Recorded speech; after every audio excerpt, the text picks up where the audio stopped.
Horus Rising by Dan Abnett. Book 1 of the Horus Heresy book series.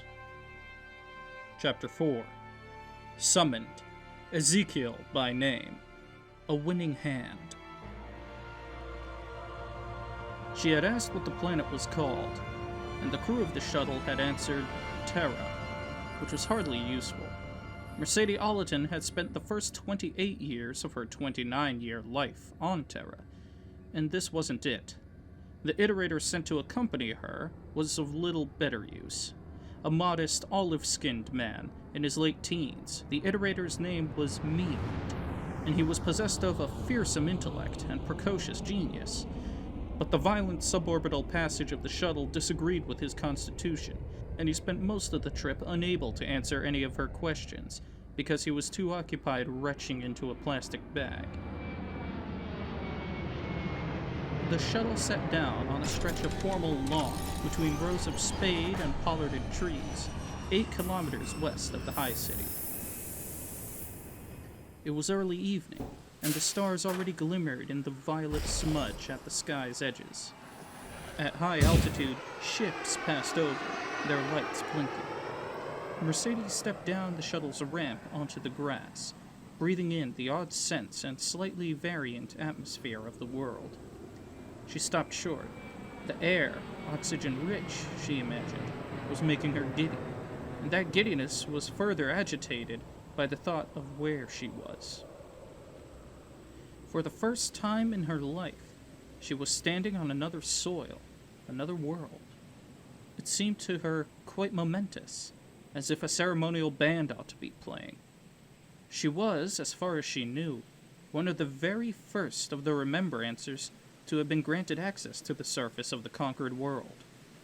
She turned to look at the distant city, taking in the panorama and committing it to her memory coils. She blink-clicked her eyes to store certain views digitally, noting that smoke still rose from the cityscape, though the fight had been over months ago. "We're calling it 6319, the iterator said, coming down the ramp behind her. Apparently, his queasy constitution had been stabilized by planetfall. She recoiled delicately from the stink of sick on his breath. 6319, she asked. It being the 19th world, the 63rd expedition has brought to compliance, Mean said. Though, of course, full compliance is not yet established here. The charter is yet to be ratified. Lord Governor-elect Rakris is having trouble forming a consenting coalition parliament, but 6319 will do. The locals call this world Terra, and we can't be having 2 of those, can we? As far as I see it, that's the root of the problem in the first place. I see, said Mercedes, moving away. She touched her hand against the bark of one of the pollarded trees. It felt real. She smiled to herself and blink-clicked it. Already, the basis of her account, with visual keys, was formulating in her enhanced mind. A personal angle, that's what she'd take. She'd use the novelty and unfamiliarity of her first planetfall as a theme around which her remembrance would hang. It's a beautiful evening, the iterator announced, coming to stand beside her. He'd left his sloshing bogs of vomit at the foot of the ramp, as if he expected someone to dispose of them for him. The 4 army troopers delegated to her protection certainly weren't about to do it. Perspiring in their heavy velvet overcoats and shakos, their rifles slung over their shoulders, they closed up around her. Mr. Ollerton, the officer said. He's waiting. Mercedes nodded and followed them. Her heart was beating hard. This was going to be quite an occasion. A week before, her friend and fellow Remembrancer, Euphrates Keeler, who had emphatically achieved more than any of the Remembrancers so far, had been on hand in the eastern city of Kainz, observing Crusader operations, when Malachhurst had been found alive. The War Master's equerry, believed lost when the ships of his embassy had been burned out of orbit, had survived, escaping via drop pod. Badly injured, he had been nursed and protected by the family of a farmer in the territories outside of Kainz. Keeler had been right there, by chance, to record the equerry's recovery from the farmstead. It had been a coup. Her picts, so beautifully composed, had been flashed around the expedition fleet and savored by the imperial retinues. Suddenly, Euphrates Keeler was being talked about. Suddenly, remembrancers weren't such a bad thing after all. With a few brilliant clicks from her pictor, Euphrates had advanced the cause of the remembrancers enormously. Now, Mercedes hoped she can do the same. She had been summoned. She still couldn't quite get over that. She had been summoned to the surface. That fact alone would have been enough, but it was who had summoned her that really mattered. He had personally authorized her transit permit and seen to the appointment of a bodyguard and one of Cinderman's best iterators. She couldn't understand why. Last time they'd met, he'd been so brutal that she considered resigning and taking the first conveyance home. He was standing on a gravel pathway between the tree rows, waiting for her. As she came up, the soldiers around her, she registered simple awe at the sight of him in his full plate, gleaming white, with a trace of black around the edges. His helm, with its lateral horsebrush crest, was off, hung at his waist. He was a giant, 2.5 meters tall. She sensed the soldiers around her hesitating. "Wait here," she told them, and they dropped back, relieved. A soldier of the Imperial Army could be as tough as an old boot, but he didn't want to tangle with an Astartes. Especially not one of the Luna Wolves, the mightiest of the mighty, the deadliest of all legions. "You too," she said to the iterator. "Oh, right," Memed said, coming to a halt. "The summons was personal." "I understand," he said. Mercedes walked up to the Luna Wolf's captain. He towered over her, so much that she had to shield her eyes with her hand against the setting sun to look at him. "Remembrancer," he said, his voice deep as an oak root. "Captain, before we start, I'd like to apologize for any offense I may have caused the last time we—" "If I'd taken offense, mistress, would I have summoned you here?" "I suppose not." "You suppose right. You raised my hackles with your questions last time, but I admit I was too hard on you." "I spoke with unnecessary temerity." "It was that temerity that caused me to think of you," Loken replied. "I can't explain further. I won't. But you should know that it was your very speaking out of turn that brought me here, which is why I decided to have you brought here too. If that's what remembrancers do, you've done your job well." Mercedes wasn't sure what to say. She lowered her hand. The last rays of sunlight were in her eyes. Do you want me to witness something? To remember something?" "No," he replied curtly. "What happens now happens privately, but I wanted you to know that, in part, it is because of you. When I return, if I feel it is appropriate, I will convey certain recollections to you, if that is acceptable." "I am honored, Captain. I will await your pleasure." Loken nodded. "Should I come with—" Meme began. "No," said the Luna Wolf. "Right," Meme said quickly, backing off. He went away to study a tree bowl. "You asked me the right questions, and so showed me that I was asking the right questions too." Loken told Mercedes. "Did I? Did you answer them?" "No." he replied. "Wait here, please," he said, and walked away towards a box hedge trimmed by the finest topiarists into a thick green bastion wall. He vanished from sight under a leafy arch. Mercedes turned to the waiting soldiers. "Know any games?" she asked. They shrugged. She plucked a deck of cards from her coat pocket. "I've got one to show you," she grinned, and sat down on the grass to deal. The soldiers put down their rifles and grouped around her in the lengthening blue shadows. "Soldiers love cards," Ignace Carcassi had said to her before she left the flagship, right before he grinned and handed her the deck.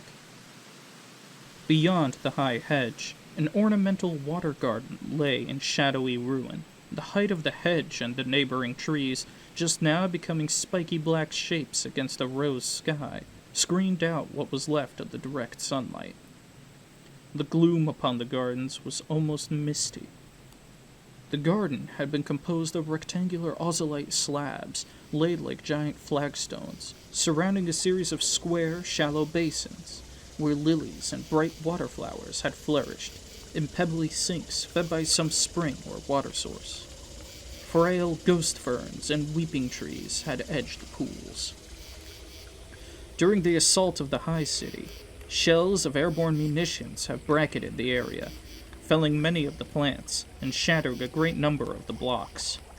Many of the ozolite slabs have been dislodged, and several of the pools greatly increased in girth and depth by the addition of deep, gouging craters. But the hidden spring had continued to feed the place, filling the shell holes and pouring the overflow between dislodged stones.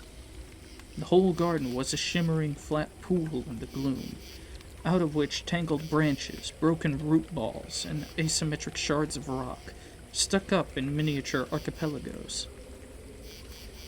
Some of the intact blocks, slabs 2 meters long and half a meter thick, had been rearranged, but not randomly by the blasts. They had been levered out to form a walkway into the pool area, a stone jetty sunk almost flush to the water's surface. Loken stepped out onto the causeway and began to follow it. The air smelled damp, and he could hear the clack of amphibians and the hiss of evening flies. Water flowers, their fragile color almost lost in the closing darkness, drifted on the still water on either side of his path. Loken felt no fear. He was not built to feel it, but he had registered a trepidation, an anticipation that made his heart beat. He was, he knew, about to pass a threshold in his life, and he held faith that what lay beyond that threshold would be provident. It also felt right that he was about to take a profound step forward in his career. His world, his life, had changed greatly of late. With the rise of the War Master, with the consequent alteration of the Crusade, and it was only proper that he changed with it. A new phase, a new time.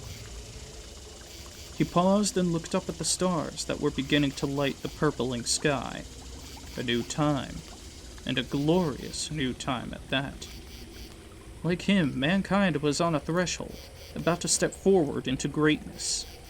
He had gone deep into the ragged sprawl of the water garden, far beyond the lamps of the landing zone behind the hedge, farther still from the lights beyond the city. The sun had vanished. Blue shadows surrounded him. The causeway path came to an end. Water gleamed beyond. Ahead, across 30 meters of still pond, a little bank of sweeping trees rose up like an atoll, silhouetted against the sky. He wondered if he should wait. Then he saw a flicker amongst the trees across the water, a flutter of yellow flame that went as quickly as it came. Loken stepped off the causeway into the water. It was shin-deep. Ripples, hard black circles, radiated out across the reflective pool. He began to wade out towards the island, hoping his feet wouldn't suddenly encounter some unexpected depth of submerged crater, and so lend comedy to this solemn moment. He reached the bank of trees and stood in the shallows, gazing deep into the tangled blackness. "Give us your name," a voice called out of the darkness. It spoke the words in Chthonic, his home tongue, the battle argot of the Luna Wolves. "Garviel Loken is my name to give." "And what is your honor?" "I am captain of the 10th Company, of the 16th Legio Astartes." "And whom is your sworn master?" "The War Master and the Emperor both." Silence followed, interrupted only by the splashing of frogs and the noise of insects in the waterlogged thickets. The voice spoke again. 2 words. "Illuminate him." There was a brief metallic scrape as the slot of a lantern was pulled open, and a yellow flame light shone out across him. 3 figures stood in the tree-lined bank above him, one holding the lantern up. Aximand, Turgaden, lifting the lantern, Abaddon. Like him, they wore their warrior armor, the dancing light catching bright off the curves of the plate. All were bareheaded, their crested helms hung on their waist. Do you vouch that this soul is all he claims to be? Abaddon asked. It seemed a strange question, as all 3 of them knew him well enough. Loken understood that this was part of the ceremony. I so vouch, Turgaden said. Increase the light. Abaddon and Aximand stepped away and began to open the slots of a dozen other lanterns hanging from the surrounding bows. When they had finished, a golden light suffused them all. Turgaden set his own lamp on the ground. The trio stepped forward into the water to face Loken.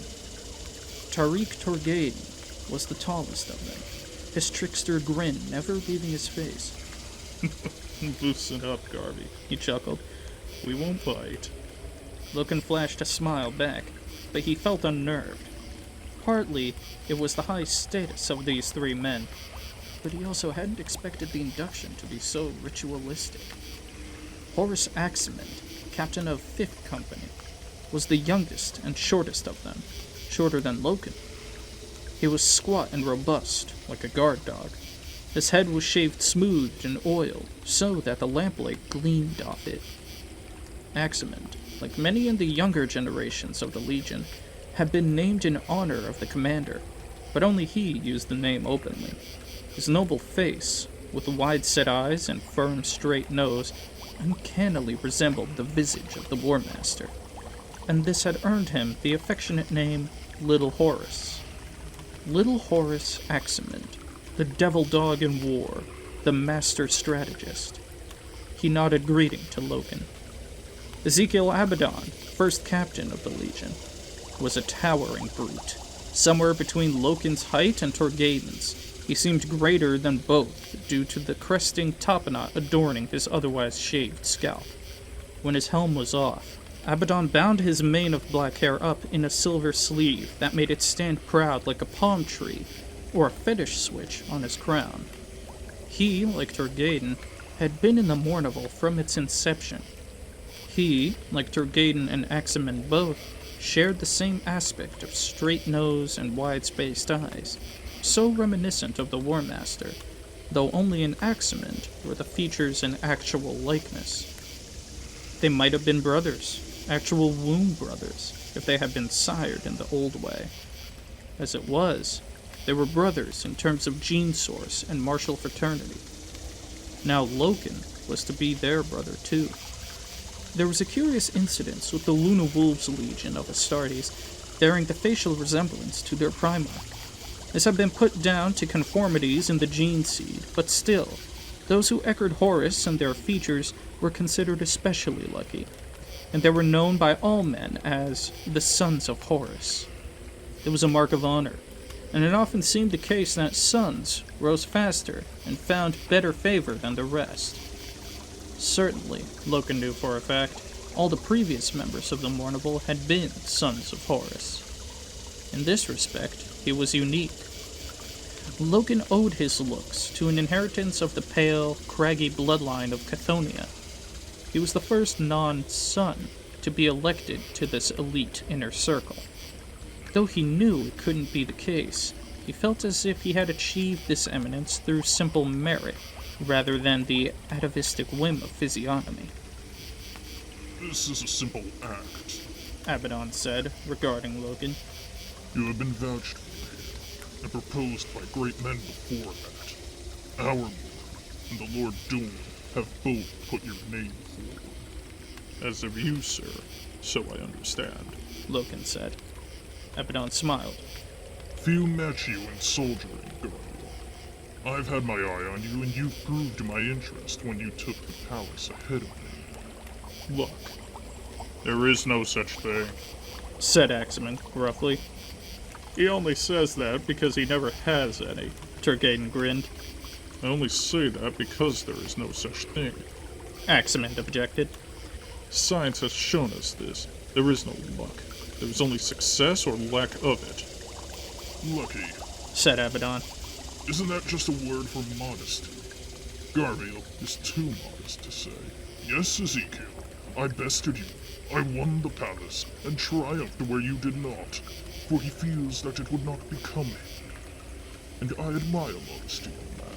But the truth is, Garviel, you are here because you are a warrior of superlative talent. We welcome you. Thank you, sir. A first lesson, then. Abaddon said. In the Mournival, we are equals. There is no rank. Before the men, you may refer to me as Sir, or First Captain. But between us, there is no ceremony. I am Ezekiel. Horus, said Axeman. Tariq, Said Torgaden. I understand, Loken answered. Ezekiel. The rules of our confraternity are simple. Axeman said. We will get to them, but there is no structure to the duties expected of you. You should prepare yourself to spend more time with the command staff, and function at the War Master's side. Have you a proxy in mind to oversee 10th in your absence? Yes, Horus. Loken said. Is it Vipus? Torgaden smiled. I would, Loken said. but the honor should be Jabal's. Seniority and rank. Axeman shook his head. Second lesson. Go with your heart. If you trust Vipus, make it Vipus. Never compromise. Jabal's a big boy, he'll get over it. There will be other duties and obligations, special duties. Abaddon said. Escorts, ceremonies, embassies, planning meetings. Are you sanguine about that? Your life will change. I am sanguine. Loken nodded. Then we should mark you in. Abaddon said. He stepped past Loken and waded forward into the shallow lake, away from the light of the lamps. Axeman followed him. Torgaden touched Loken on the arm and ushered him along as well. They strode out into the black water and formed a ring. Abaddon bade them stand stock still until the water ceased to lap and ripple. It became mirror smooth, and the bright reflection of the rising moon wavered on the water beneath them. The one fixture that has always witnessed an induction. Abaddon said. The moon. Symbolic of our legion name. No one has ever entered the Mournival except by the light of the moon. Loken nodded. This seems a poor, false one. Axeman muttered, looking up at the sky. But it will do. The image of the moon must also be reflected. In the first days of the Mournival, close to 200 years ago, it was favored to have the chosen moon's image captured in a scrying dish or polished mirror. We make do now. Water suffices. Loken nodded again.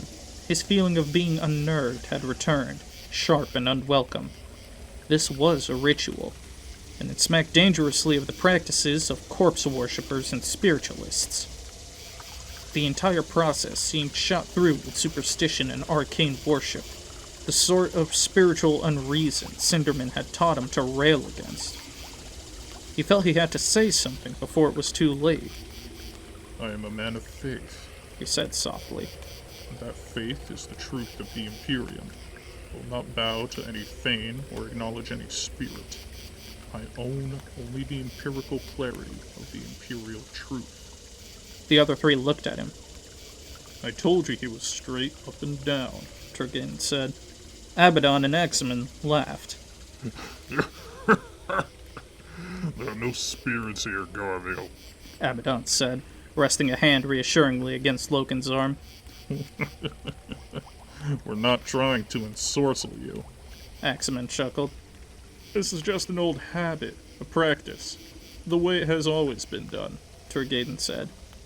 We keep it up for no other reason than it seems to make it matter. It's pantomime, I suppose. Yes, pantomime. Agreed Abaddon. We want this moment to be special to you, Garviel. Axeman said. We want you to remember it. We believe it's important to mark the induction with a sense of ceremony and occasion. So we use the old ways. Perhaps it's just theatrical of us, but we find it reassuring. I understand, Loken said. Do you? Abaddon asked. You're going to make a pledge to us. An oath as firm as any oath of moment you have ever undertaken. Man to man. Cold and clear and very, very secular. An oath of brothership, not some occult pact. We stand together in the light of the moon and swear a bond that only death will break. I understand. Loken repeated. He felt foolish. I want to take the oath. Abaddon nodded. Let's mark you then. Say the names of the others. Turkane bowed his head and recited 9 names. Since the foundation of the Mournival, only 12 men had held the unofficial rank, and 3 of those were present. Loken would be the 13th. Kishan, Minos, Abaddon, Lidus, Siraku, Deradadon, Caradon, Janiper, Sejanus. Lost in glory. Aximand and Abaddon said as one voice. Mourned by the Mournival, only in death does the duty end. A bond that only death will break, Loken thought. Death was the single expectation of each and every Astartes. Violent death. It was not an if, it was a when. In the service of the Imperium, each of them would eventually sacrifice his life. They were phlegmatic about it. It would happen. It was that simple. One day, tomorrow, next year, it would happen. There was an irony, of course, to all intents and purposes, and by every measurement known to gene scientists and germatologists, the Astartes, like the Primarchs, were immortals. Age would not wither them, nor bring them down. They would live forever. 5,000 years, 10,000 years, beyond even that into some unimaginable millennium, except for the scythe of war. Immortal, but not invulnerable. Yes, they might live forever, but they would never get the chance. Immortality was a byproduct of the Astartes' strengths. But those strengths had been gene-built for combat. They had been born immortal only to die in war. That was the way of it. Brief, bright lives, like Hastur Serjanus, the warrior that Loken was replacing. Only the beloved Emperor, who had left the warring behind, could truly live forever.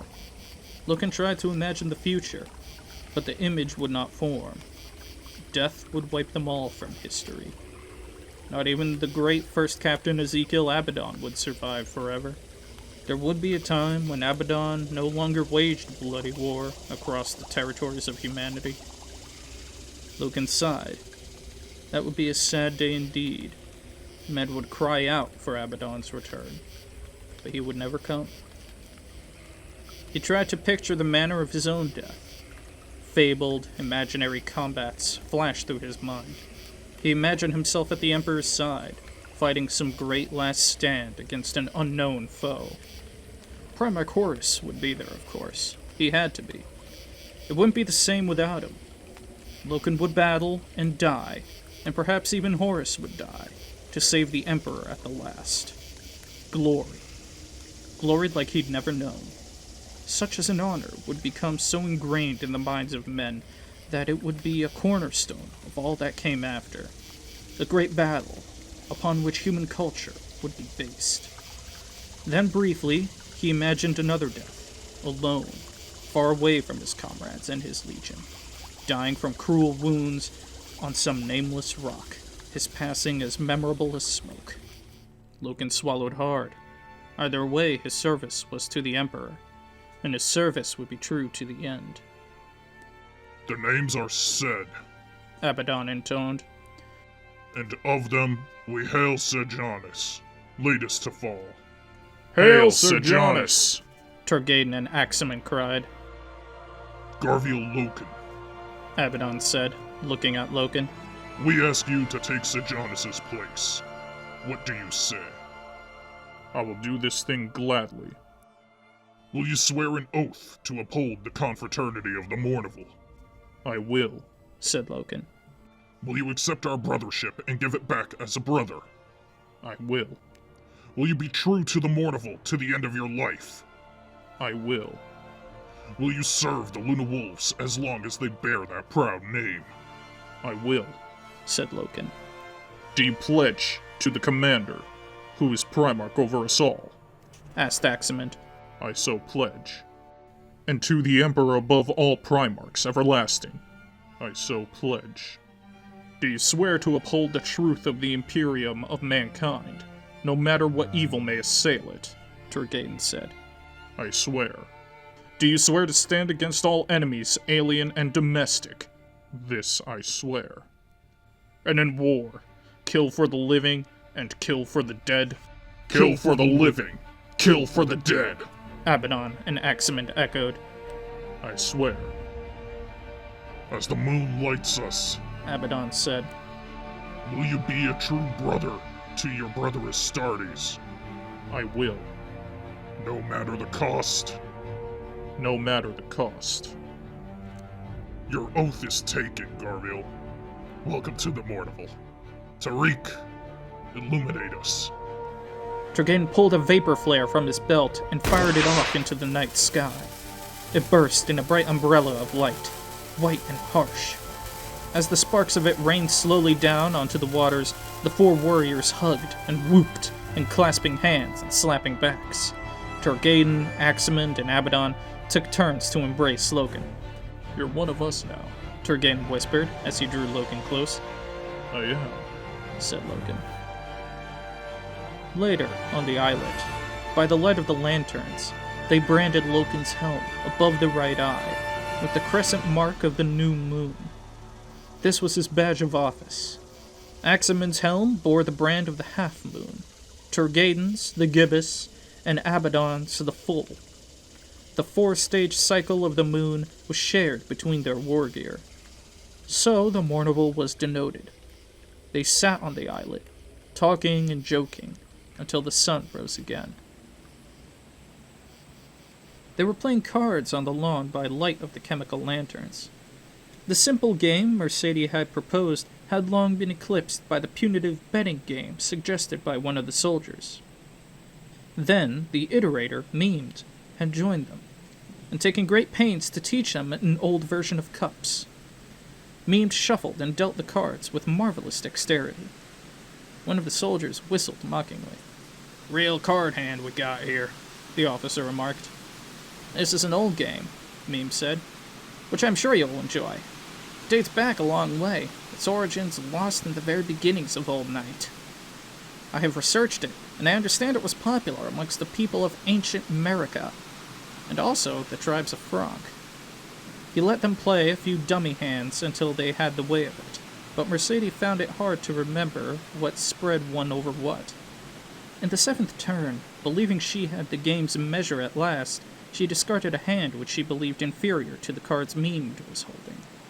No, he smiled. You win. But you have four of a kind again." He laid out her cards. "Even so, you see?"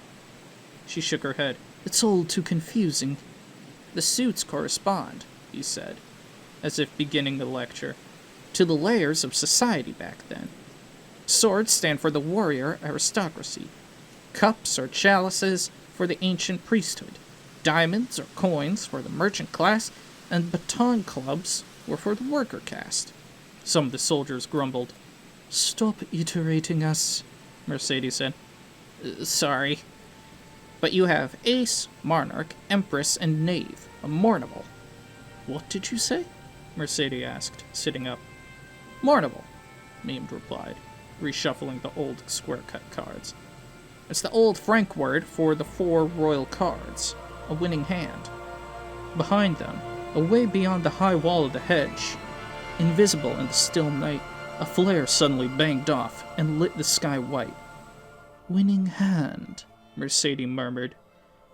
Coincidence, and something she privately believed in called fate, had just opened the future up to her. It looked very inviting indeed. Yes, it's true. This chapter has finally been uploaded. I want to thank each and every one of you for being so patient with the long delay that led up to this.